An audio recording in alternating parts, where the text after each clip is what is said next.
Bonjour à tous, bienvenue sur Xamcast, le podcast qui parle de Neuchâtel Xamax fait par des fans pour des fans.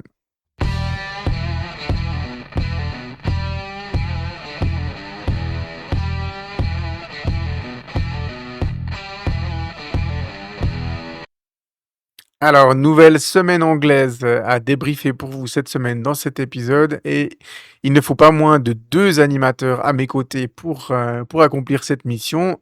Et encore une fois, on change pas une équipe qui gagne. Avec Osvaldo. Salut Osvaldo. Salut Mirko, nous on continue de gagner, d'autres je sais pas. C'est ça. Et Varam. Salut Varam. Salut Mirko, salut tout le monde. Alors, je le disais, semaine anglaise, hein, 2 nouveaux matchs à débriefer. Ça nous arrive pas souvent et là, ça nous arrive 2 semaines de suite, hein. On va bien entendu aborder ces matchs qui nous ont opposés au Stade Lozanouchi, à la Pontaise et à la CB Bellinzone à domicile, à la Maladière. Et quand je dis qu'il faut pas moins de 3 animateurs, c'est que voilà, il y a un animateur qui a vu le match du Slow, mais pas celui de Bellinzone, et inversement. Donc, il faudra qu'on soit vraiment, il fallait qu'on soit plusieurs ce soir pour être complet pour débriefer ces matchs. Et puis, en fin d'épisode, on abordera le briefing de notre dernier match de cette première partie de saison. Et aux surprises, c'est un déplacement qui nous a octroyé pas mal de bonheur il y a quelques temps. Je ne vous en dis pas plus, mais vous évidemment, vous savez déjà de quel club on va parler.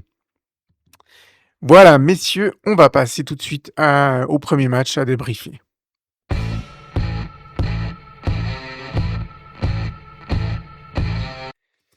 Alors, ce match à débriefer le premier, c'était un déplacement du côté de la Pontaise pour affronter les locaux du stade Lozanouchi. Et puis, c'était en fait un match à rattraper de la 14e journée, hein, ce match qui n'avait pas pu avoir lieu en raison de la neige ou on va dire de la glace qui avait rendu la pelouse de la Pontaise impraticable. Alors déjà qu'à cette période de l'année, elle n'est pas forcément très très praticable, la Pontaise, mais on lui rajoute encore de la glace dessus et on n'en parle même pas.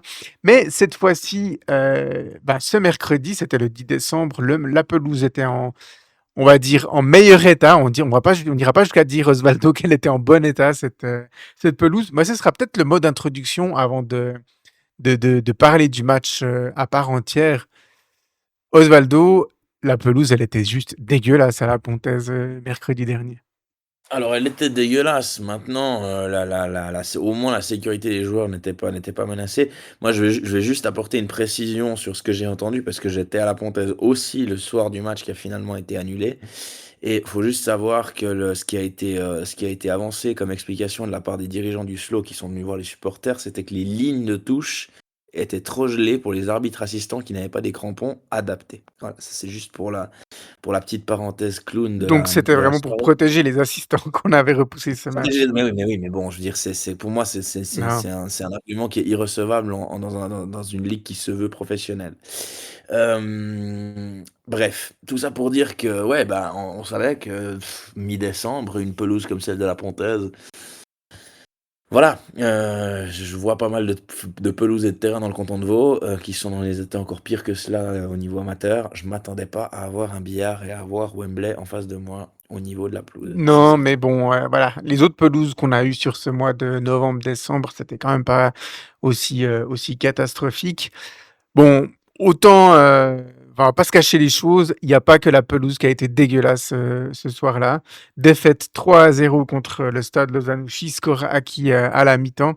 Alors, il y a eu assez peu de réactions de la part de nos auditeurs, mais elles veulent tout dire. Alors, on a Grégoire M qui dit la descente continue, Thomas H qui nous dit indigeste, et Pat qui nous dit franchement, c'est une honte. Ils auraient mieux fait de déclarer forfait, ça aurait été moins pire. Alors, ouais, d'un point de vue comptable, ça aurait été exactement la même chose, l'humiliation en moins.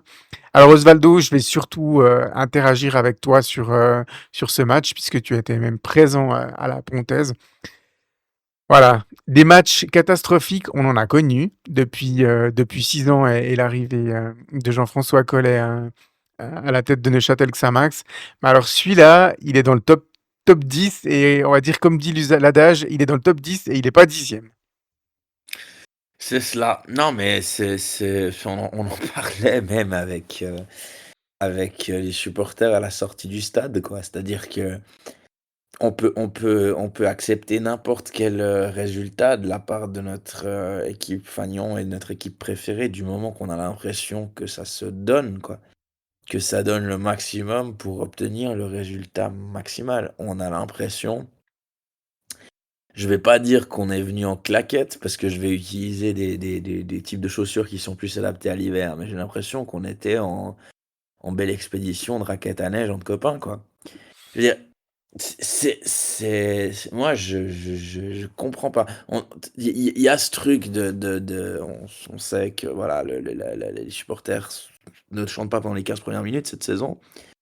On s'y est mis à la 15e comme d'habitude, et au final, il y a eu besoin d'un quart d'heure entre le moment où ils ont commencé à chanter et le moment où le troisième but est arrivé pour solder le score de la rencontre. Non seulement on en a pris trois, mais on en a pris trois entre la 15e et la 30e minute. Oui, Moi, oui, je non, sais c'était pas. une première mi-temps, ouais. C'était vraiment une première mi-temps absolument catastrophique, hein. Je pense, que c'est une des pires mi-temps qu'on a connues ces dernières années. Alors, le premier quart d'heure, Osvaldo, il a été relativement équilibré, pas de grosses actions d'un côté ou de l'autre, avec quand même une petite domination territoriale, pardon, des joueurs stadistes. Mais alors, dès l'ouverture du score à la 16e minute, jusqu'à la mi-temps, on a vu que le slow. Et elle a commencé sur cette ouverture du score qui part sur un corner. Mais quelle passivité de la défense, Osvaldo, sur cette action. Non, mais c'est moi, je suis à ce niveau-là assez stupéfait parce que on sait qu'en 2025, tu es supposé travailler avec la vidéo non seulement pour préparer tes adversaires, mais pour travailler aussi sur tes points faibles. Et là, c'est hallucinant. Je veux dire, si on fait une image figée au moment de la reprise de la tête, il y a 9, 8 Neuchâtelois entre le but de la ligne de but de Mossy et le point de penalty. 8. Il y a une première Oui, frappe contrée et il y en a aucun qui sort, et puis la deuxième frappe ensuite, elle vient fusiller Mossy sur la barre, mais ils sont 8 dans les 16. Il y en a aucun qui est à sa place. Et il suffit d'une première frappe contrée et d'une deuxième tentative pour tromper la vigilance de Mossy sur un corner initialement joué en deux temps. Il faut quand même le en dire. 3 temps même, j'ai envie de dire, c'est pire. Parce que il me semble que c'est Triten, hein, qui joue le corner. Dans un premier temps, il décale Lomel. Mais Lomel, en fait, à ce moment-là, les deux joueurs qui sont à la ligne de marquage pour le corner, ils peuvent venir au pressing, mais ils viennent pas vraiment au pressing. Ils restent à 2-3 mètres de Lomel, donc il n'y en a aucun qui vient essayer de le déposséder du ballon. Il décale ensuite le latéral gauche Conus. Il n'y a aucun Neuchâtelois à moins de 10 mètres de lui. Il reprend le ballon en première intention. Alors le centre est un petit peu fuyant et il est bien fait, mais à ce moment-là, est-ce que c'est Bas qui est seul au deuxième poteau, le numéro 13? Ouais, il me semblerait que ce soit ça. Alors après, il y a Sacramento là qui vient un peu au contact, mais derrière, le buteur est complètement seul. Et puis, Osvaldo, tu te prends un pétard mouillé sous la latte sur un corner de la part du défenseur central. C'est Mhm. même pas le- c'est même pas l'attaquant qui reprend là, c'est Nicolas Souter. Je veux dire, c'est le Ouais. défenseur central qui nous met une frappe alors, splendide, hein, de ce point de vue-là. Sur la conclusion de l'action, il y a rien à dire. Il n'y a pas un Xamaxien qui vient contrer la frappe. Cette frappe, à la fin, si elle passe le premier rideau, elle est inarrêtable. C'est clair, elle est puissante, elle est sous la latte. Mais le problème, c'est que justement, il n'y a même pas de premier rideau, en fait. Mhm. Il n'y Mhm. a pas de premier Non, mais rideau. Et puis, le pauvre Mossy, qui pour le coup avait été titularisé à la place d'Edin Omeragic, sans doute pour le laisser un peu souffler, eh ben, doit déjà s'incliner. Ouais, au niveau de l'effectif, hein, Anthony Breza avait récupéré quelques joueurs qui étaient pour la plupart remplaçants, hein. On pense notamment à Demachai qui n'est pas du tout entré. Et puis on a quand même ouais, Ben Seguir qui avait fait son retour aussi. Donc voilà, un petit peu. Il y a Romain Bayard qui était de retour de sa suspension, qui a été aligné comme latéral droite.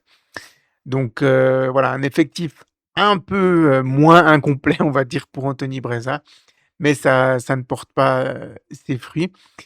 Et bah là, on pouvait craindre que Xamax se liquéfie un petit peu après cette ouverture du score. Et puis malheureusement, bah, nos craintes se sont avérées. Et voilà, les stadistes doublent la mise, pas moins de 6 minutes plus tard. Alors on va quand même le noter, Osvaldo, on va dire quoi, 15 secondes, ouais, 15 secondes avant le but, le ballon, il est quasi dans les 16 du flot. Mmh. Exactement. Et puis, il y a une récupération là de Loussouena qui lance, Nomel dans la profondeur. Bayer qui glisse, qui est en train de le poursuivre mais qui glisse et puis ensuite, ben, Nomel qui a tout le temps, face à Epito, de crocheter une fois, de crocheter 2 fois et puis de battre Messi sur son premier poteau qui n'est pas, peut-être on peut dire qu'il n'est pas irréprochable. Maintenant, c'est encore une fois, c'est hallucinant parce que c'est pas pour rien que tu as parlé du laps de temps entre le moment où où le ballon était dans les 16 mètres du slow et le moment où il est dans nos filets. C'est incroyable la rapidité avec laquelle on se fait trouer, excusez-moi l'expression, quoi. Je veux dire, il y a personne en deuxième rideau et puis il y a une passivité assez incroyable face à Nomel qui a tout le temps ensuite d'aller ajuster Messi, qui n'est pas enfin qui est moins irréprochable sur ce but que sur le premier. Mais comme j'aime bien, pour essayer de combattre un peu les bourdes des gardiens, j'aime bien regarder les actions en amont. Là, c'est vraiment, puis on perd rien pour attendre avec le troisième but non plus, mais c'est vraiment enfin, le film d'horreur continue, quoi. Moi, sur cette action, Osvaldo, j'ai été énormément irrité par l'attitude de Salim Benseghir. Pour moi, enfin, c'est quand même compliqué de passer en 15 secondes d'une potentielle action de but. Je veux dire, il reçoit le ballon, Ben Seguir, dans des assez bonnes conditions. Il y a plusieurs Samaxiens. Il y a une magnifique passe de Sacramento, puis une remise sur le côté, c'était Fabio Saiz. Et là, il perd le ballon avec énormément de nonchalance, quoi. Il se fait vraiment Ouais. avoir. Il tente une espèce de petite roulette sur Luzuena, mais qui est totalement prévisible. Luzuena, il n'a pas dû trop s'employer pour récupérer le ballon. Et derrière, il râle, alors qu'il peut s'en prendre qu'à lui-même. Et il revient au petit trot. Au petit Mmh. trot. Je veux dire, tu perds un ballon Pour comme mettre à ça, l'aise. tu dois te défoncer pour essayer de revenir. Même si, voilà, Luzuena, c'est pas le moins rapide de tous les joueurs, mais au moins dans l'attitude, tu dois essayer de venir rattraper ta bourbe, de faire le repli défensif, parce qu'à ce moment-là, on était en position d'attaque, on avait créé un surnombre, donc c'est clair que ça allait potentiellement donner un contre. Encore fallait-il que Luzuena voit l'appel de Lomel et la mette dans le bon timing. Mais là, il n'y a pas d'erreur technique, contrairement à Ben Seguir. La passe, elle est sèche, elle est exactement dans l'intervalle où il faut. Et puis là, ben, on a malheureusement vu sur cette action que Romain Bayard avait pas forcément l'habitude d'être à latéral droite. Alors on l'avait beaucoup aimé dans ce rôle contre Yverdon.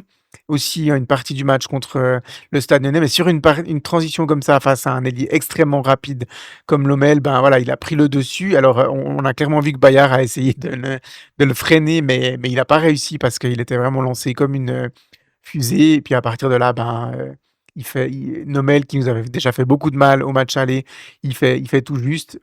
Ouais, Mossy, il est un petit peu court, mais la frappe, elle est quand même sèche. Il y a Aïroulaou qui fait une course un petit peu dans l'autre sens. Non, c'est pas Aïroulaou, c'est Epito qui tente de contrer, qui peut peut-être un tout petit peu masquer la, la, hum, le départ du shoot. Mais voilà, c'est un but qui doit être évitable parce que 15 secondes avant, on a le ballon en zone offensive et on le perd de manière totalement nonchalante.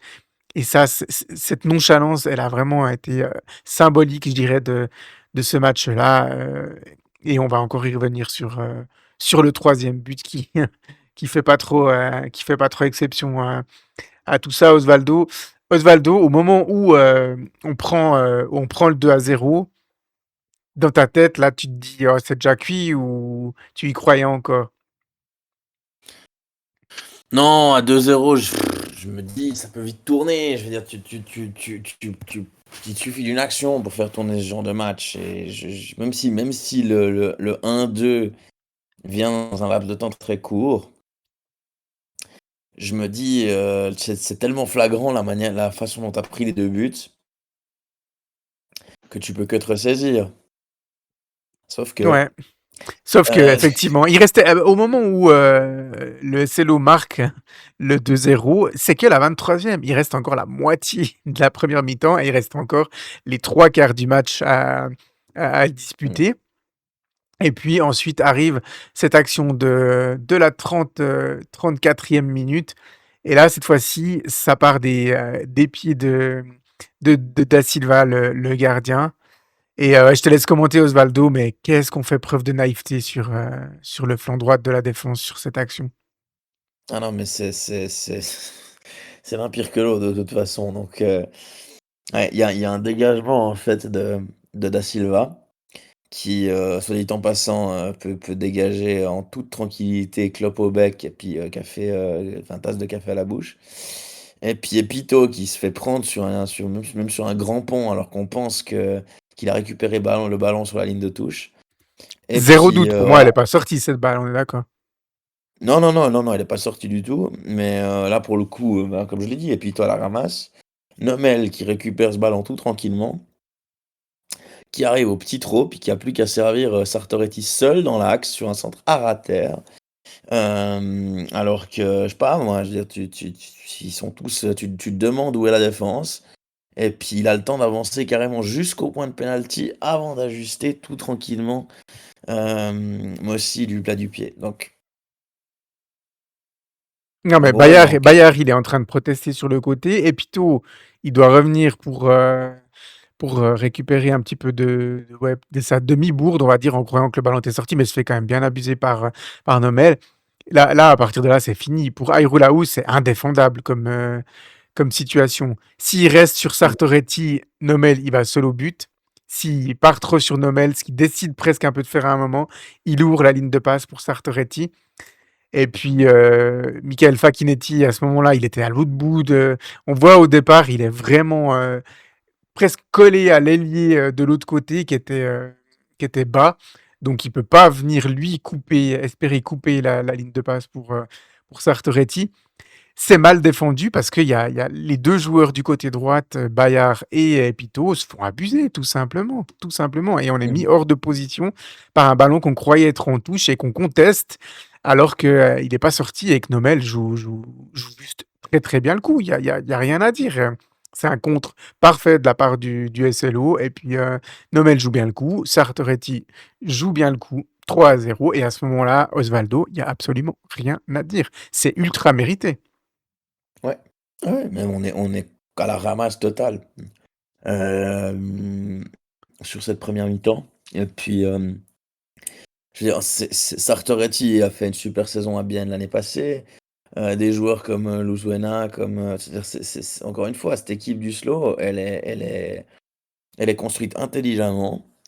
Elle est construite avec une continuité dans la direction sportive et puis avec des joueurs qui donnent leur plein potentiel. Et c'est vrai que enfin, c'est très compliqué de rivaliser avec une telle équipe lorsque enfin, tu présentes autant de carences et tu leur laisses autant d'espace.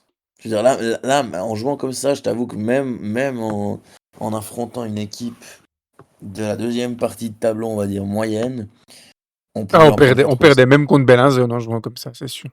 Ouais, ça c'est sûr et certain. Alors, faut s'imaginer que face à une équipe comme le Slow, bah, la punition est d'autant plus violente, quoi, et d'autant plus rapide. Ouais, ouais. Non, ils ont très Des très joueurs bien de... joué. Ils ont très bien joué le coup. 3-0 à la mi-temps, c'est ultra mérité. Et puis voilà, en deuxième mi-temps, ben forcément quand on joue comme ça, l'entraîneur fait des changements. Euh, Azemi, Autier et Sédou relais Sacramento, Deme et Size. On va dire qu'il y a eu un peu mieux en deuxième mi-temps. Il y a eu un tir sur le poteau de Caraco aux alentours de la 60e minute. Mais on a eu une deuxième mi-temps assez classique où finalement le SLO était totalement en contrôle du match. Ils nous ont laissé venir. Mais comme ils voyaient qu'on n'y arrivait pas, ben voilà, ils n'ont pas non plus tout fait pour tenter d'aller enfoncer le clou et marquer le quatrième. Ils auraient pu à une ou deux reprises, plutôt en fin de match. Mais Osvaldo, on va pas mâcher nos mots, on s'est fait chier en deuxième mi-temps sur ce match, franchement. Ouais, ouais, bah, c'est clair. Pour le coup, Il n'y avait plus aucun je- enjeu, un Xamax totalement dépassé, qui n'y arrivait pas, et puis un SLO dans le contrôle. Bah aussi, hein, ils ont enchaîné les 2 semaines anglaises, ils étaient engagés également en huitième de finale de la Coupe, ils se sont qualifiés. Ils avaient ce match à rattraper comme nous, évidemment, donc aussi, je pense qu'ils ont joué un petit peu à l'économie, et quand on voit leurs résultats du week-end, on se dit qu'ils ont bien fait. Mais voilà, je pense que le mot de la fin sur ce match, c'est juste scandaleux. On veut plus voir, on peut perdre des matchs. Voilà, Yverdon, je l'ai dit, ils en ont pris 4 pas plus tard que samedi contre ce stade Lausanne-Ouchy. Donc voilà, c'est une équipe qui a des qualités et qui n'est pas à prendre à la légère.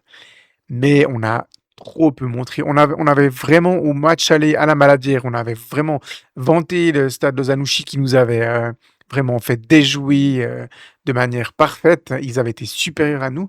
Mais là, il y a vraiment eu un gros, gros, gros problème d'attitude de la part de l'équipe. Mais dans les interviews, dans les différents médias, les joueurs étaient conscients hein, qu'ils avaient, comme on dit dans le jargon, pas du tout livré la marchandise.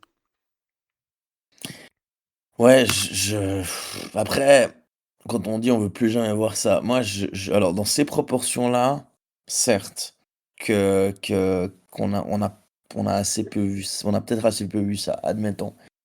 Mais des prestations où l'attitude a fatalement manqué, on a fustigé l'attitude de l'équipe, c'est de loin pas la première fois. Après, c'est toujours une question de proportion. Et c'est sûr que forcément, que les 3 buts pris dans un laps de temps si court accentuent encore la colère. Mais pour moi, je veux dire, autant je l'ai dit cette saison et je le défends qu'il y a des matchs qu'on n'a pas perdu ou qu'on a gagné et qu'on aurait certainement perdu les saisons précédentes et je le maintiens. Autant moi, je suis désolé, hein, mais si vraiment on était guéri de certains maux, eh bien, ce genre de prestation-là, on la verrait peut-être 1 à 2 fois par saison maximum. Et le truc, c'est que le pire, c'est que tu n'es même pas étonné quelque part. Parce que tu sors de ce genre de match, tu te dis, ouais, on a été honteux, on a été catastrophique. Mais tu sais que, pour une raison ou pour une autre, c'est toujours un peu le risque pour nous de livrer des prestations pareilles. Et en Mm. fait, moi, enfin, dire que je tombe complètement des nues quand ça arrive, ce genre de choses, dans le contexte général du club, je peux pas dire. Je peux pas dire ça. Et ça n'a rien à voir avec le niveau intrinsèque des joueurs. C'est qu'on sait que, ben voilà quoi, il y a il faut, quand tu commences à enchaîner un petit peu les semaines anglaises, etc. et tout, bah, tu as beaucoup plus de risques de passer à côté d'un match comme on est passé à côté de ce match à Lausanne. Ouais. Bah, Varane, je t'ai pas trop sollicité par rapport au déroulement du match à part entière, mais dans la conclusion, je peux peut-être te solliciter un petit peu plus. Ce match, il met vraiment en évidence les différences extrasportives entre les deux clubs, tout simplement. Il y a des choses que le Slow, au niveau extrasportif, fait beaucoup mieux que Xamax, depuis plusieurs saisons maintenant. Oui, bah bien sûr. Je crois que comme l'a dit Matteo, c'est un club qui n'a pas beaucoup de moyens, mais qui travaille avec une vision et puis surtout qui anticipe les choses. Ils ont un excellent directeur sportif. C'est lui qui mène la barque. C'est le boss dans l'organisation du sportif. Alors que chez nous, ben c'est pas toujours très très clair sur qui fait quoi. Et que voilà, donc c'est un club qui est très bien organisé, qui a pas beaucoup de moyens, mais qui compense ça avec on va dire, avec une vision et avec beaucoup de compétences. Ce qui fait que le SLO est devenu, en fait, une réalité quand même, intéressante dans le panorama suisse parce qu'ils ont quand même fait une montée en Super League. Alors voilà, je pense que la marche était un peu trop haute pour eux. Mais en tout cas, c'est un club qui travaille avec sérieux, d'application.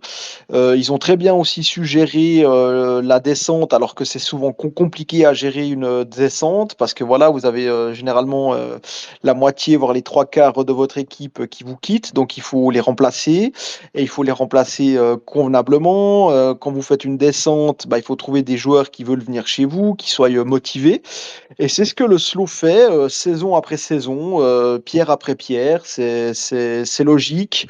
On a l'impression que même quand ils perdent leurs bons éléments, que tout est programmé à l'avance, enfin voilà, j'ai l'impression qu'il y a un ordre de marche dans ce club Mmh. et que les choses se font naturellement. Alors que nous, bah, force est de constater que ça fait 6 ans où on a de la peine à construire, quelque chose parce que, bah, des fois, on a l'impression que notre club, c'est un peu un hall, de gare avec, 25 arrivées, 25, départs et puis, bah, c'est un peu le trend un peu à chaque, intersaison, à chaque fin de saison. En fait, on n'a pas de stabilité et puis, bah, c'est difficile, d'investir, les mecs et puis de les et puis, de faire en sorte qu'au fait, ils s'identifient au club, ils s'identifient au fait au projet et c'est pour ça aussi, à mon avis, que ces dernières années, on a vu, ben, voilà, une équipe qui, au bout de 2-3 mois, lâche, Mmh. complètement, enfin voilà, décroche parce que, voilà, il manque un supplément d'âme. Je pense que si déjà nous, les supporters, on a de la peine à s'identifier, à cette façon de faire, ben, je pense que pour les joueurs, ben, c'est un peu pareil aussi. Donc voilà, donc je pense qu'il y a pas vraiment de recette, miracle, si ce n'est, avoir un projet, alléchant, qui fasse venir, des joueurs, pas juste uniquement parce que la soupe est bonne et puis que la paye est, sympa, mais aussi et surtout, attirer des, joueurs parce que vous avez un projet sportif qui tient la route et puis un projet sportif sérieux. Ouais. Dans ce sens-là, on a vraiment l'impression, messieurs, que le SLO, c'est l'anti-Xamax. C'est-à-dire que le SLO, c'est un contexte dans lequel, on arrive à tirer le meilleur des joueurs. Alors, certains joueurs sont bons, voire très bons, et puis ça devient des excellents joueurs. Des joueurs moyens deviennent des bons joueurs. Et puis avec Xamax, c'est totalement l'inverse. C'est que les joueurs excellents deviennent, moyens, voire bons et puis d'autres joueurs, ben, donnent pas satisfaction. Je veux pas dire mauvais, mais donnent moins satisfaction et ça, c'est inquiétant. Ça veut dire que, le problème, il est pas, uniquement lié à la qualité, des joueurs qu'on prend, mais il est lié à l'encadrement et à l'environnement qu'on met en place autour d'eux. Il y a Je veux dire, au bout d'un moment, au bout de plusieurs années, Xamax et le Slow, ça fait maintenant, à part la saison où le SLO a joué en Super League, ça fait quoi? Ça fait la 4 ou 5e saison, je pense, qu'ils jouent dans le même championnat. Et puis, on a quand même suffisamment de recul pour observer tout ça et ça montre que, voilà, un joueur moyen dans un bon environnement, il sera meilleur qu'un bon joueur dans un environnement, pas propice Exact. à son développement. Mmh. Ouais, tu voulais dire, Totalement. Osvaldo? Non, mais je complétais à demi-voix ce que tu étais en train de dire, mais effectivement, moi, c'est quelque chose qui enfin, pour moi, c'est des signaux et Dieu sait que j'ai du respect pour le Stade Lozanouchi. Je veux dire, quand j'étais gamin, quand j'allais à l'école, ça a été le club où la plupart de mes potes de quartier ont fait leur junior. Donc en plus de ça, quelque part, ça me fait plaisir pour eux qu'ils puissent avoir ce genre de récompense aujourd'hui et puis finalement de réussir à garder. Alors, c'est certain qu'il y a très très peu de joueurs qui sortent de l'académie du Slow, à proprement parler, qui ont leur place en première équipe. Mais en même temps, voilà, ils composent avec la réalité qui est la leur aujourd'hui, tout en travaillant avec un projet cohérent, sérieux, comme l'a dit Varane. Moi, ça me fait aussi plaisir pour ce type de club-là de montrer que, finalement tu peux survivre dans une ligue professionnelle. Parce que si on prend l'historique récent, je rappelle qu'il y a quand même un autre club de la banlieue, on va dire, lausannoise, le FC Le Mans, qui a fait quelques montées, on va dire, assez brèves en Challenge League, mais qui a gardé, tout en gardant la même direction, et qui n'a jamais réussi à survivre plus d'une ou deux saisons. Donc, et là, ils sont pas en train de survivre avec un mécène qui injecte des millions et des millions chaque saison. Encore une fois, c'est un projet cohérent. Les directeurs sportifs étaient déjà là lors de la première montée en Challenge League du Slow et puis de la montée en Super League. C'est le même directeur sportif qui travaille depuis des années. Et puis, pour avoir travaillé, enfin, pour avoir causé il n'y a pas si longtemps que ça avec également le responsable technique des juniors A et des juniors B de l'association du Stade Lausanne-Ouchy, je peux vous assurer que ça travaille aussi d'une manière aussi très, enfin, avec beaucoup de continuité aussi du point de vue des juniors. Et comme tu l'as dit, Varam aussi, c'est pas facile de gérer une relégation, surtout à ce niveau-là. Je pense qu'il y a plus d'un club à leur place qui aurait enchaîné descente en Challenge League et descente en Promotion League derrière. Ils se sont maintenus, ils se sont pas énervés, ils se sont pas agacés. Puis aujourd'hui, ils sont devant nous. Et honnêtement, vu les signaux actuels, leur avance sur nous ne peut que croître. Oui, oui, effectivement, c'est le constat implacable de ce match qui finalement fait, ouais, comme on l'a dit, miroir un peu avec les trajectoires des 2 clubs depuis maintenant quelques saisons et voilà. Alors nous, ça nous fait mal parce qu'on est de la partie, du club qui fonctionne pas bien, mais on ne peut être qu'admiratif du travail accompli, du côté du SLO. Et puis, voilà, et puis aller voir les explications autres que on n'a pas recruté des joueurs avec suffisamment de caractère ou suffisamment de qualité. Je pense Varane, cet argument-là, on l'a assez entendu, c'est bon. Oui, d'autant plus que j'ai l'impression que, sur le papier, on recrute pas forcément mal parce qu'il y a quand même des noms, intéressants. Mais maintenant, je pense que c'est valable pour tous les clubs, mais si les clubs veulent que les joueurs performent, il faut qu'il y ait un cadre, il faut qu'il y ait une mentalité. Il faut qu'il y ait une âme dans le club, il faut qu'il y ait un ordre précis, et puis ça, bah, c'est la direction qui donne l'input. Si je donne un exemple pour étayer mon propos, si vous regardez par exemple à Marseille, avant que Benatia au fait arrive, c'était le Club Med. Benatia est au fait arrivé avec un plan, avec une philosophie, avec une mentalité, avec une organisation et puis avec une vision bien précise. Et puis bah, on a vu ce qu'il a fait depuis 1 an et demi, 2 ans dans un contexte d'à Marseille qui est compliqué. Mais voilà, les résultats sont là parce que dans un club, ce qui est le plus important, ce qui est la base, qui est le socle, c'est la direction. Parce que c'est elle qui va vraiment donner cet input, qui va donner la mentalité, qui va mettre des règles en place, qui aura une manière de fonctionner. Et si vous n'avez pas ça, eh ben, le reste ne suit pas. Vous pouvez prendre des noms ronflants, vous pouvez faire signer des excellents joueurs, mais si l'organisation n'est pas optimale, et s'il n'y a pas la mentalité qu'il faut, eh ben, ça ne sert strictement à rien. Voilà, donc il faut avoir une organisation et surtout les idées claires. Mmh. Et il faut mettre en place un encadrement, voilà, sportif et autres tout autour, hein, c'est clair. Sans ça, on n'arrive à rien. Voilà, messieurs, on a débordé un petit peu du débriefing du match, mais voilà, je pense que ça valait la peine un peu aussi de mettre certains points sur les i et sur les j aussi également. Voilà, on peut passer à la suite.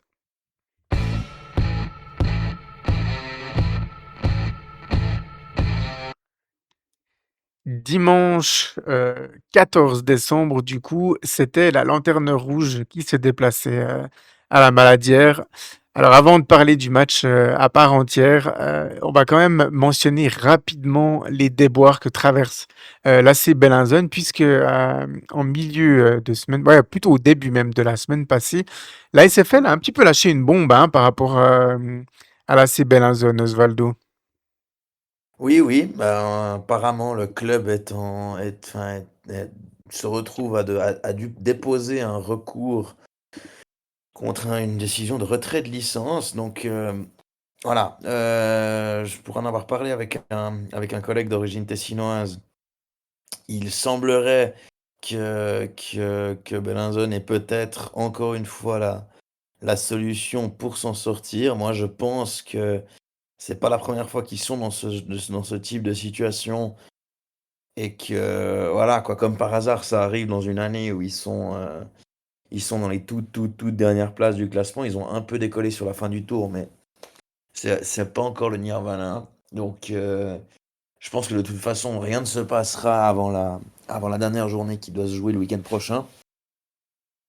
Mais voilà, quoi, il y a une possibilité pour qu'on termine le championnat à 9 équipes et qu'on reprenne en tout cas à 9 équipes à partir de la fin janvier, comme c'était arrivé pour nous, enfin comme c'était arrivé sans nous pour le coup, Ouais. lors de la saison 2011-2012.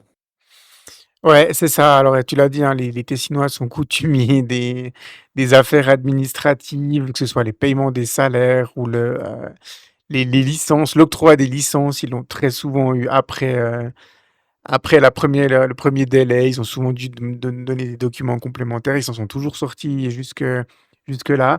Là, visiblement, la SFL, on avait gros sur la patate et puis ils ont sorti ça. Alors, le timing est un petit peu étrange. Ils auraient pu peut-être laisser les 2 derniers matchs se disputer avant de lâcher la bombe. Voilà, toujours est-il que ils ont décidé ça. Mais voilà, on savait pas trop quel AC Bellinzone on allait recevoir à la Maladière ce Juste un dimanche. Alors truc là, info. oui. Quand tu dis les Tessinois, alors là en l'occurrence on parle de Bellinzone, mais on peut également agrandir ça. Enfin, je veux dire, moi j'en parlais aussi cette semaine Alors des fights avec un tessinoises, on en a connu, ouais. Rares sont les clubs tessinois qui, sans un vrai mécène étranger, ont réussi à tenir au niveau administratif et financier de manière sereine pendant des années et des années. Quand on prend Locarno a disparu des deux Ouais. premières divisions, Yasso a disparu des deux premières Mhm. divisions, Lugano, avant qu'ils aient le propriétaire qu'ils ont, c'était Mais ils ont connu une tentative faillite aussi il y a quelques années en arrière, hein, Lugano. faillite, et puis ensuite tentative de montée infructueuse. Bellinzone a disparu du football professionnel pendant des années avant de revenir il y a 2 3 saisons, et depuis qu'ils sont revenus, c'est la gabegie pratiquement chaque saison. C'est Tu rajoutes canton Malcantone et Agno là-dedans. j'ai pas compris. Tu rajoutes Malcantone et Agno hein, aussi là-dedans, comme club qui... Voilà, donc c'est vraiment pour le coup, le canton est vraiment coutumier du fait. Je voulais juste apporter cette précision, quoi, enfin, parce qu'on dit souvent les Tessinois pour qualifier une équipe, par exemple du Tessin. Là, en l'occurrence, c'est vraiment le canton qui est coutumier du fait. Je voulais juste préciser ça. Ouais, Malcantone et Agno, tu t'en rappelles, Varam, hein, c'était dans les débuts des années 2000 aussi la faillite, hein. Ils étaient en Tout à Challenge fait, League à ouais, l'époque. exactement. Donc on peut les rajouter Exactement. à la longue liste des clubs tessinois qui ont plus ou moins connu une faillite ces dernières années. Donc voilà. Donc je le disais, Varam, bah, c'est toi qui a été voir ce match. Alors bon, une fois n'est pas coutume, tu étais au stade. Je pense que la présence d'un certain Gilbert Gress t'a sans doute motivé à venir faire un tour aussi du côté de la Maladière. Mais on va dire, Varam, ça a de loin pas été un grand match de foot. Même si l'issue a été plus heureuse pour nous avec cette victoire 1-0, mais en termes de qualité de match, c'était non plus, ça n'a pas atteint des sommets incroyables, hein. Alors, petite précision, c'est vrai que j'aurais dû être au match, Ah mais ouais. je n'y étais pas Ah, finalement. finalement, tu n'y étais pas, Je ok. suis resté chez moi, voilà, ouais, donc j'ai regardé ça depuis, depuis mon divan. Mais effectivement, non, c'était vraiment pas un match qui a atteint des sommets faramineux. On a clairement senti que Xamax était quand même sur une pente un peu glissante, parce que si je dis pas n'importe quoi, sur les 5 6 derniers matchs, on n'avait fait qu'un point et on était la moins bonne équipe de la ligue sur ces 5 6 derniers matchs. Donc Ouais, c'est juste, ouais. on n'a pas commencé ce match de la manière la plus sereine. Et puis en face, on a une équipe de Bellinzone qui est quand même très limitée. Et si en plus ils ont des problèmes administratifs, donc effectivement ils se déplaçaient à la Maladière pas dans les meilleures dispositions. Et ça nous a donné effectivement un match de très petite cuvée entre une équipe tessinoise limitée et puis une équipe xamaxienne qui avait quand même un peu la peur au ventre. Donc effectivement, ça n'a pas atteint des grands sommets et je vais être franc avec vous, je me suis assez ennuyé. Ouais, qu'est-ce qu'on peut mettre en avant comme action sur, sur ce match, Varane en première mi-temps, par exemple? Eh bien, même si le spectacle n'était pas au rendez-vous, j'ai quand même fait le bon élève puisque comme d'habitude, j'ai rempli, mon petit carnet, d'actions donc il y en a pas 36 000 hein, vu que la cuvée avait quand même un sacré goût, de bouchon. Bah, j'ai noté notamment la 23e minute, Mmh. une belle ouverture de Sédou qui a été très bon. Voilà, ça a été un petit rayon de soleil dans cet après-midi, assez assez maussade. Donc belle ouverture de Sédou pour notre numéro 9, Demassay qui contrôle, qui frappe et puis là, c'est le gardien de Bellinzone qui fait un bel arrêt et puis, bah, ça a été, la première action, du match pour Xamax, mais aussi tout simplement la première action du match. Voilà donc, 1re petite, banderie à la 23e. Et puis, environ, petite dizaine de minutes plus tard, à la 31e, de nouveau Sédou, voilà, que j'ai trouvé très, dynamique, très en jambes, après, quelques semaines, d'absence, qui a très bien combiné avec Streit. Streit qui a centré, Rater pour Demassay en très bonne, position. Il reprend direct, du plat du pied. La frappe est contrée par un défenseur, tessinois et puis elle revient sur Caraco qui, essaye de tacler la balle, mais la balle va sur le filet, extérieur. C'était quand même, une occasion, assez franche, on va le dire. Et puis, 10 minutes après, donc, à la 41e, donc c'est la première fois que Bellinzone a mis le nez à la fenêtre, action très dangereuse. Un décalage, dans vertical pour le numéro 21 de Bellinzone qui est en très bonne, position, une frappe du pied gauche sur le filet extérieur et là, on a eu chaud parce que c'était la première occasion de Bellinzone, mais c'était vraiment une occasion, assez franche et là, sur le coup, on s'est fait transpercer beaucoup trop facilement, mais on rejoint la mi-temps sur un score à lunettes de 0-0.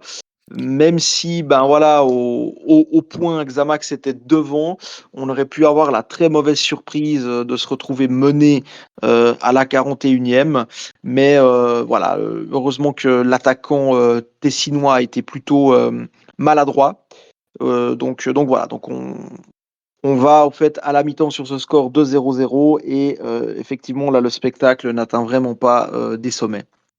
Ouais, effectivement et puis, du coup, on pourrait s'attendre à une deuxième mi-temps tout aussi pénible que la première, mais heureusement, les Xamaxiens, ont la bonne idée d'ouvrir le score très vite dans cette, 2e mi-temps puisqu'après un tout petit peu moins de 3 minutes, les Neuchâtelois trouvent l'ouverture par le biais de Karakou Varane.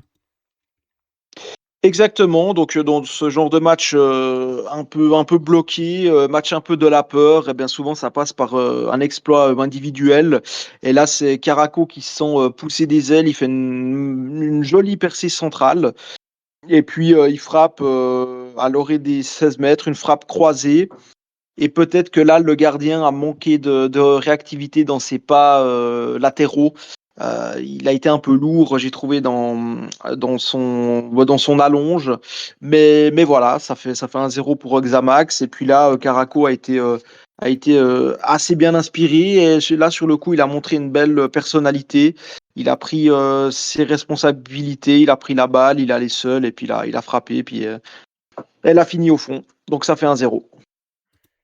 Oui et puis, à l'heure de jeu, hein, de nouveau Bellinzone, met le nez à la fenêtre avec une énorme occasion où là, on va donner beaucoup de crédit à Edin Omeragic, Varane. Oui, clairement, clairement. C'est on va dire, pour, un gardien, c'est les matchs les plus, compliqués, les plus complexes parce qu'il y a pas grand-chose à faire et tout d'un coup, il faut sortir, l'arrêt du match, l'arrêt qui vous fait gagner des points et c'est ce qu'il a fait. Donc là, on s'est fait prendre comme des bleus sur un contre express des Tessinois. Et puis il y a un 2 contre 1. Et puis l'attaquant tessinois glisse la balle au Neuchâtelois Curie, qui s'en va en fait affronter Domer Agic. Et puis Domer Agic sort très très bien. Il bouge, il sort, non seulement il sort rapidement, mais en plus il bouge très très bien le but, à l'image d'un gardien de handball. Et puis là, Curry frappe au fait sur Domeragic. Et à ce moment-là, c'est clairement le tournant du match, puisqu'il n'y aura plus d'autres occasions, aussi bien du côté de Xamax que du côté de l'AC Bellinzone.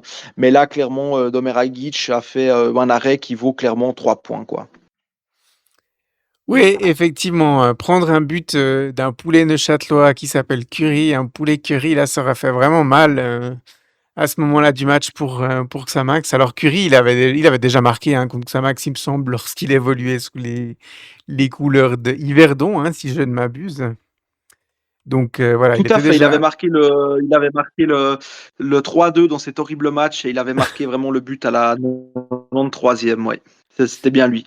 Donc il nous avait déjà crucifié une fois, mais cette fois, heureusement, Edin Omeragic a dit non, et puis il a préservé la victoire, somme toute assez logique. Varam, on sentait quand même que Neuchâtel Xamax était supérieur aux Tessinois, aux joueurs de Bellinzone qui ont eu quand même beaucoup de peine à aligner 3 passes, selon un de nos animateurs qu'on ne citera pas.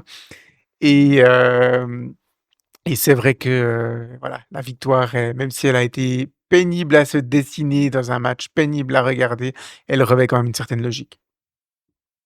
Oui, non, non, je crois que il y a clairement 2-3 classes d'écart entre les deux équipes.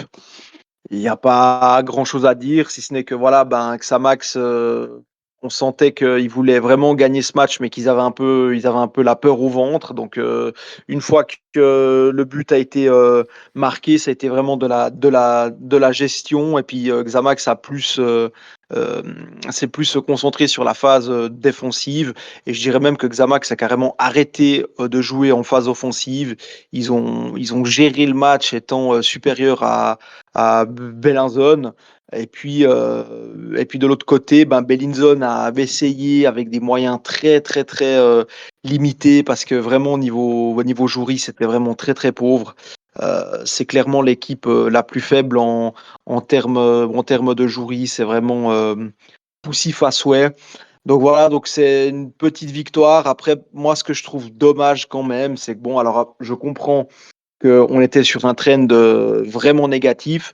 Je comprends que ces 3 points étaient vitaux et cruciaux, mais quand même, contre un adversaire de ce calibre-là, on doit quand même montrer un tout petit peu autre chose. Alors, je comprends qu'on veuille conserver le but d'avance, mais de là, de carrément arrêter de jouer, moi, j'ai été très, très, très déçu, même si je comprends qu'on n'est pas dans une bonne période, on sortait de pas mal euh, d'une chaîne de défaites, ça je comprends, mais contre un adversaire comme ça, on doit quand même essayer de montrer autre chose, parce que finalement, avec une victoire comme ça, on construit rien, on repart avec 3 points et puis on est content. Mais le problème, c'est qu'on peut pas bâtir sur cette victoire. C'est une victoire qui est, ouais, enfin voilà quoi. C'est 3 points et puis c'est tout quoi. Donc ouais, je suis quand même Mm. déçu. Moi, Et puis, je te suis complètement Varam là-dessus. C'est que moi, j'ai de la peine à comprendre en fait. Quand tu traverses une période de doute un peu plus importante du point de vue du championnat, on a parlé tout à l'heure de la défaite contre le Slow, mais il y a eu d'autres résultats de ce type récemment. Je veux dire, pourquoi est-ce que tu ne profites pas de la venue d'un club qui, en plus, cette semaine, à gérer et à digérer une annonce psychologiquement? Enfin, il faut se mettre 2 secondes à la place des joueurs de Bellinzone. Je pense que même si tu te dis, bon, maintenant que c'est pas fini, puis on continue de s'entraîner, tu vas jamais t'entraîner avec la même tête. Je veux dire, pourquoi est-ce que tu ne profites pas de ce type de match pour te dire, je fais un match plein, je tire le maximum, j'ai manqué de professionnalisme à la Pontaise et je n'ai pas donné le maximum, ça m'a coûté 3 buts en une minute. Pourquoi tu profites pas de te dire, Je joue chez moi, je joue à domicile contre une équipe qui est en mort clinique. Je fais pas tout pour me rassurer. Moi, c'est quelque chose que je ne comprends pas. Alors, c'est évidemment que les 3 points sont essentiels, évidemment que tout. Mais t'as pas envie. Enfin, nous, de manière générale, je pense que nous trois, si on était à la place de nos joueurs, moi, je sais pas, je donnerais le max pour me dire, ok, bon, ben, j'avais un adversaire éclaté en face de moi, mais j'en ai profité pour en mettre deux, pour en mettre trois, pour en mettre quatre, pour essayer Ouais, c'est ça. c'est là, mais Ah, pour moi, à personnellement, je partir du comprends pas. moment, ouais. Ouais, c'est ça. Pour moi, à partir du moment où on trouve la faille tôt en deuxième mi-temps, 48e, honnêtement, moi, avec le 0-0 à la mi-temps, je me suis dit, ça y est, on va galérer. Je pensais pas qu'on allait ouvrir le score aussi vite. Je me suis dit: «OK, une fois qu'on a marqué le premier, le plus dur, a été fait et là, on va continuer à pousser et derrière, ils vont lâcher». Mais non, on a fait l'inverse. On a défendu cet avantage, on a joué petit bras et au contraire, les plus grosses occasions de la fin du match ont été, tessinoises.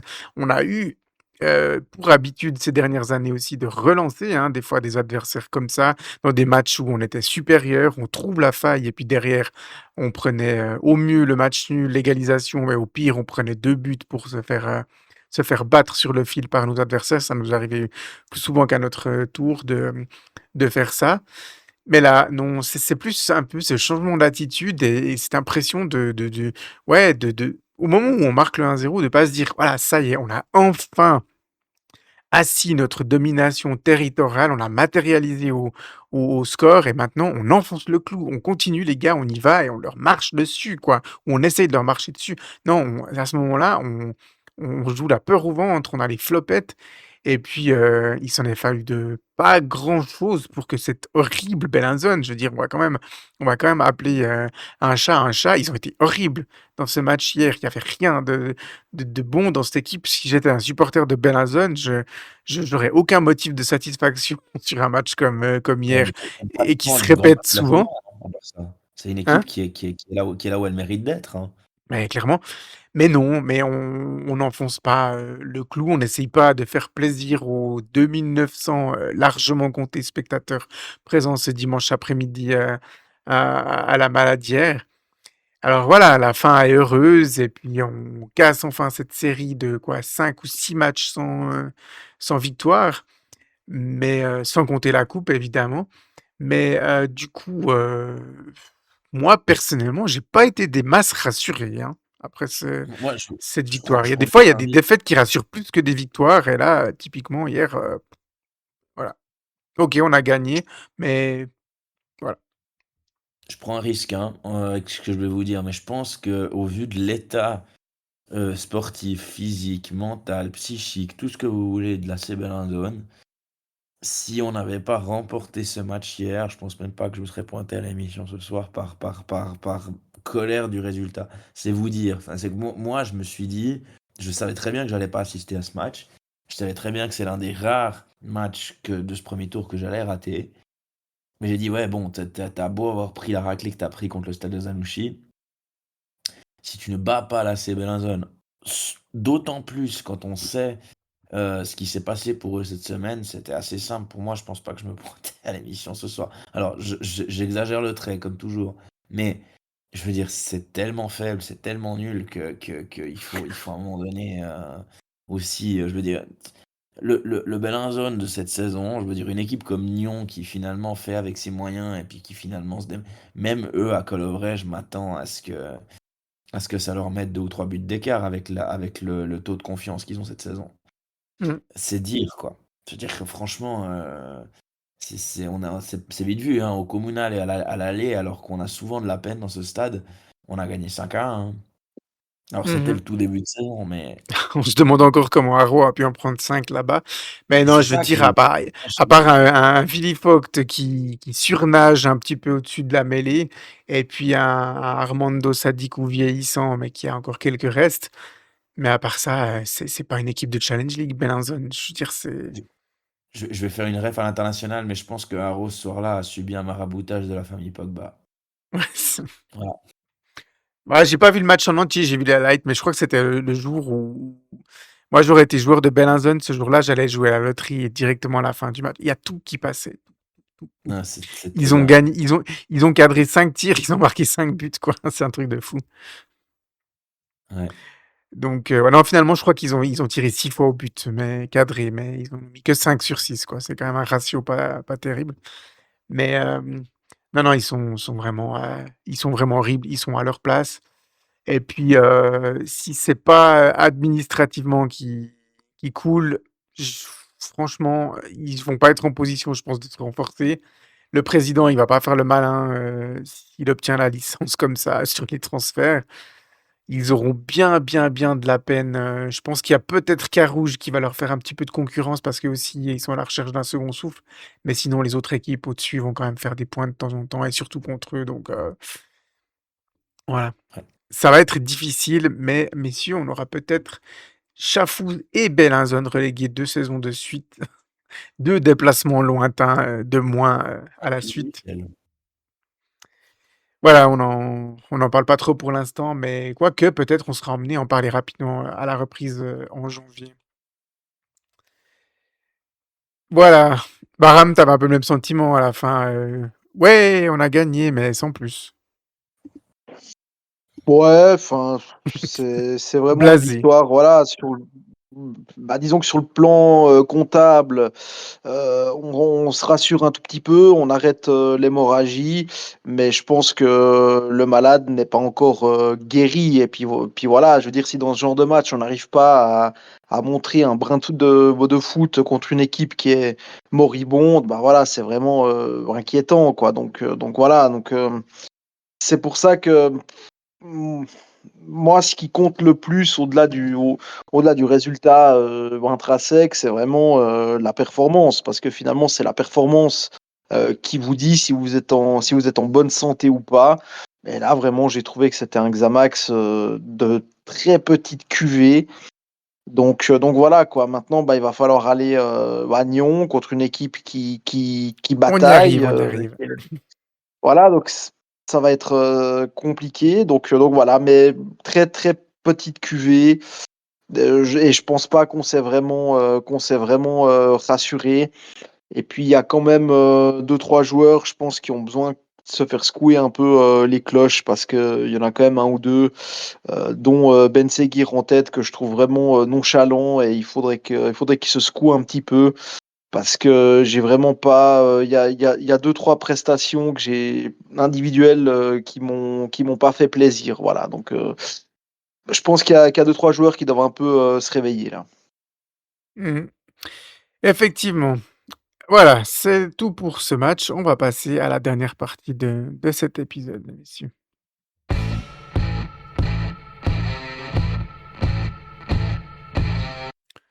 Varam, il est toujours plein, plein, plein d'enthousiasme. Parfois, il faut le freiner un peu. On parle des bonnes choses au bon moment sur les séquences de Xamcast. On y arrive enfin à ce briefing de ce dernier match du premier ou du second tour selon la SFL, puisqu'on dispute 4 tours.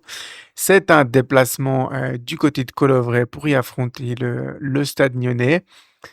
Alors un déplacement qui nous a amené beaucoup d'émotions dans tous les sens. Il y a ouais, un peu moins de 2 semaines, hein, puisqu'au moment où on enregistre, c'était 2 semaines avant avec cette qualification pour les quarts de finale de la Coupe de Suisse.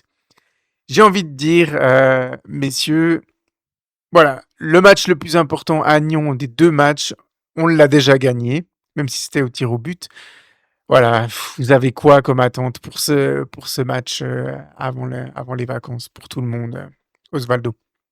Déjà, Moi, commencer je par toi. pense on va avoir affaire à une équipe qui, comme on dit enfin, dans notre pays d'origine avec Varam, aura la dent empoisonnée.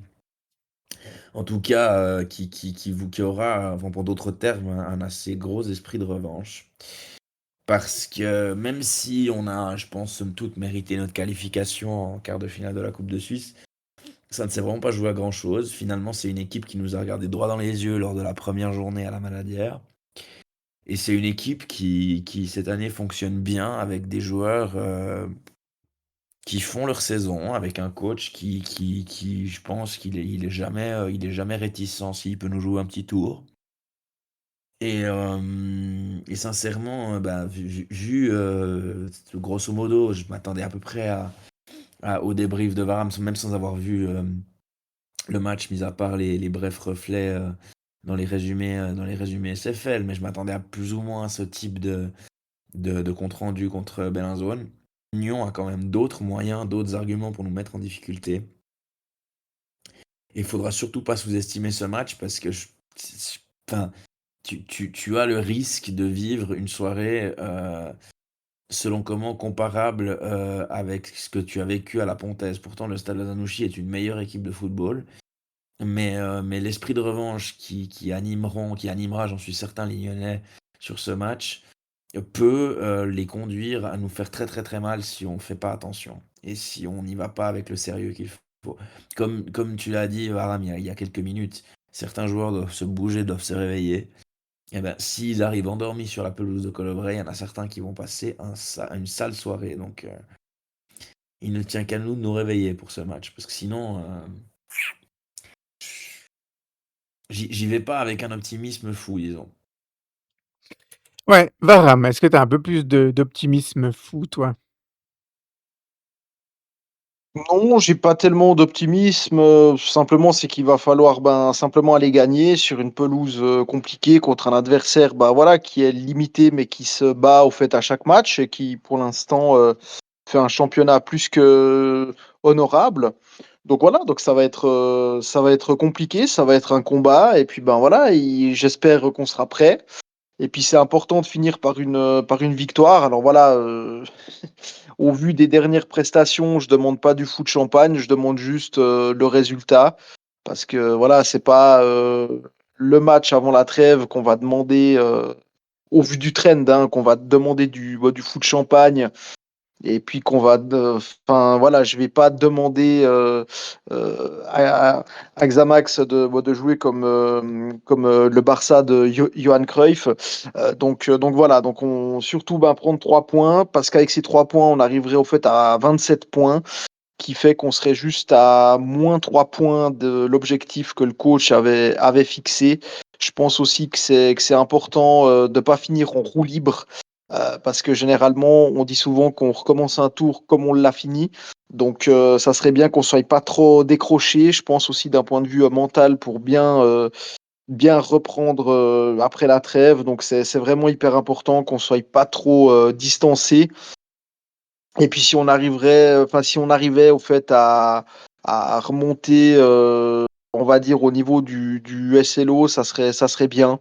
Voilà. Et puis, peut-être si Yverdon perd des points. Enfin, voilà. En tout cas, ce qui est hyper important, c'est qu'on soit pas décroché. Et puis, surtout, qu'on puisse jouer, même si c'est une place symbolique, mais au moins d'avoir un objectif et puis de s'y accrocher parce que sinon, ça sera une énième deuxième partie de saison qui servira juste de remplissage. Et je pense qu'on en a tous marre de ça. Et si on veut que l'équipe reste focus jusqu'à la dernière journée, il faut qu'on ait un semblant d'objectif. Sinon, on va sombrer comme on l'a fait mille et une fois les autres saisons. Et je crois qu'on n'a plus envie de ça. Mais c'est aussi par rapport à la coupe, hein, ça, hein. Parce que le championnat, t'as plus rien à Oui. jouer, mais t'as quand même un quart de coupe à la reprise. Et c'est vrai que de ce point de vue-là, même si on joue contre un adversaire, je le répète, qui est prenable et qui reste prenable et qui déçoit beaucoup dans ce championnat de Challenge League par rapport aux ambitions de départ, il va falloir clairement montrer autre chose que ce qu'on montre en championnat. Et il va falloir montrer une performance encore supérieure que celle démontrée à Nyon en coupe pour passer. Donc ça vaut aussi pour la coupe, ce discours. Mhm. Ah, c'est un autre match, c'est dans 2 mois. Il peut se passer beaucoup de choses d'un côté comme de l'autre. On verra après à ce moment-là. Alors moi, j'ai un premier souhait assez terre à terre finalement par rapport à ce match. Pas de blessés graves.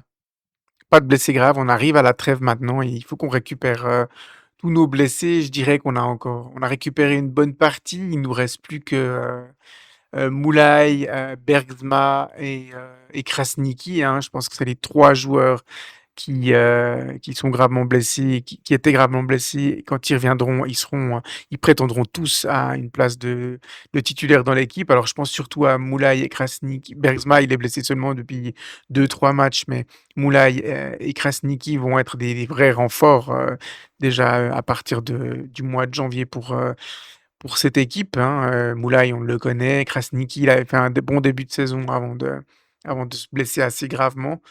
Donc voilà, pas de nouveaux blessés graves et puis qu'on puisse démarrer au mois de janvier avec toutes les forces possibles pour affronter cette fin de janvier, mais surtout ce début de mois de février extrêmement important pour les raisons que tu viens d'évoquer, Osvaldo. Donc ça, c'est assez terre à terre et on sait que les Nyonnais, ben voilà, ils jouent physique, ils vont dans les duels, ils nous l'ont prouvé hein, contre nous lors du match de coupe avec Abedini, Koné et puis Bergzma qui sont tous sortis sur blessure pendant le match. Donc voilà, il faudra mettre de l'intensité, mais en évitant aussi les impacts dangereux. Donc ça, c'est le premier souhait.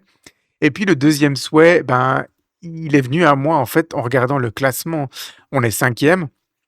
Et donc 17 matchs disputés et on a un bilan pour l'instant complètement égal, c'est-à-dire on a fait 7 victoires, 3 défaites, 7 nuls. Le goal average est presque équilibré, on est à +1, 25 buts marqués, 25 buts reçus. C'est clair qu'une défaite n'aura pas d'incidence au niveau du classement, on restera au pire 5e, quoi qu'il arrive à l'issue de cette 18e journée. Par contre, tu es 5e, tu es censé être dans la première t'es dans la première partie du classement, mais si tu es dans cette première partie en ayant perdu plus de matchs que tu en as gagné, ça fait quand même un petit peu tâche dans le classement. Pareil, suivant la défaite que tu prends, tu es dans le haut de tableau, mais tu as pris plus de buts que tu en as marqué. Ça fait aussi un petit peu tâche. Et puis, voilà, si d'un point de vue comptable, on arrive aussi à prendre encore une avance un peu plus substantielle par rapport à Rapperswil-Jona, hein, qui avait fait une super série de 3 victoires et du coup, ils s'étaient considérablement rapprochés de nous. Il y avait que 2 points d'écart avant qu'on reçoive Bellinzone. Donc voilà, on pourrait se mettre complètement à l'abri parce qu'on a été, tu l'as dit avant, Varam, on a été habitué à des deuxièmes parties de saison qui ne servaient à pas grand-chose d'un point de vue comptable. Et parfois, on a même eu, et c'était le cas l'année passée, où on n'était pas du tout en danger, jusqu'à ce qu'on se dise à la fin, on n'est pas en danger, mais on a quand même terminé 8e du classement, et on est persuadé que s'il y avait eu un tour de plus dans le championnat, eh ben, on aurait été, à mon avis, en danger de relégation l'année passée. Donc, voilà, on espère que au moins ça ne se produira pas. Et puis, oui, on espère que ce quart de finale, il fasse quand même rêver, saliver les joueurs et qu'ils aient envie de le disputer. Et puis, du coup, ils arrivent dans une forme vraiment optimale pour se donner toutes les chances de disputer une demi-finale de coupe, ce qui n'arrive pas très souvent pour un club de Challenge League, ce qui n'arrive pas très souvent à Neuchâtel Xamax. Donc, les deux en même temps, ça arrive encore moins souvent. Donc voilà. Mais ça sera pas un match facile. Les Nyonnais maintenant, on les connaît. On connaît cette jeune équipe voilà, qui rentre dans ses adversaires, qui n'hésite pas à les bouger et puis qui sont pas maladroits, hein, en phase offensive. Ils ont quand même quelques joueurs intéressants, hein. On pense notamment à Manquant. On a vu que, bah, Ali, l'ancien Neuchâtelois, il était pas maladroit, que, Bega qui nous a mis un but incroyable, c'était un bon technicien. Il y a aussi, Polster là qui est rentré en jeu, en coupe qui a fait quelques actions, intéressantes. Donc c'est une équipe jeune, c'est une équipe avec peu d'expérience, mais voilà, ils ont quand même un niveau de jeu intéressant. Donc non, c'était pas Poster, pardon, c'était Stoll, le joueur dont je pensais. Stoll qui a fait une entrée intéressante en coupe, et c'est lui qui a tiré sur le poteau. Donc il y a quand même quelques individualités, très intéressantes du côté du Stade Lyonnais. Et puis, eux, ben, ils auront aussi envie de prendre un petit peu d'avance sur le bas du classement. Donc voilà, la trend est pas très bonne non plus, hein, pour Nyon. 3 défaites consécutives sur les 5 derniers matchs comme nous, 3 défaites, 1 victoire, 1 nul. Donc voilà, 2 équipes qui sont pas dans une forme étincelante, c'est le moins que l'on puisse dire. Donc voilà, pas de grosses attentes et pas, de grosses hype, on va dire, sur ce match qui s'annonce et qui marquera aussi on débriefera ce match la semaine prochaine. Retour le dimanche soir comme d'habitude et puis qui marquera après une petite pause, les joueurs de Challenge League, les joueurs de Chet Xamax seront en pause et l'équipe d'Examcast aussi sera en pause. On n'a pas encore décidé si on allait vous produire un peu de contenu ou pas pendant la pause hivernale. Voilà, messieurs, on peut passer à la conclusion de l'épisode.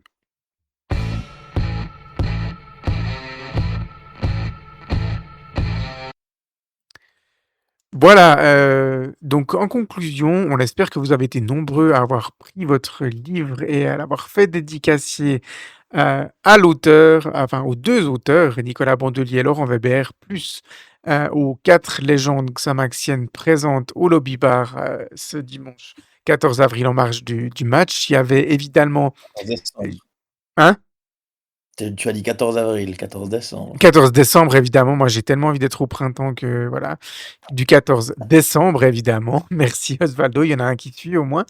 Et puis, du coup, bah voilà, il y avait aussi la présence de Pierre Thévenat, de Philippe Perret, de Robert Lutti, mais aussi de Gilbert Gress. Voilà, Gilbert Gress qu'on a approché. On a eu l'occasion un peu de discuter avec lui. On ne vous en dit pas plus pour l'instant. Voilà. Comme d'habitude, merci à vous, chers auditeurs, pour votre écoute, semaine après semaine. C'est très important pour nous. Sans vous, Xamcast n'existerait sans doute pas. Merci à vous, mes collègues animateurs. Et puis, bonne semaine à tout le monde. Et puis, à la fin de cette semaine, c'est pas la semaine prochaine du coup, mais à bientôt. Bye bye. Salut! Ciao, ciao.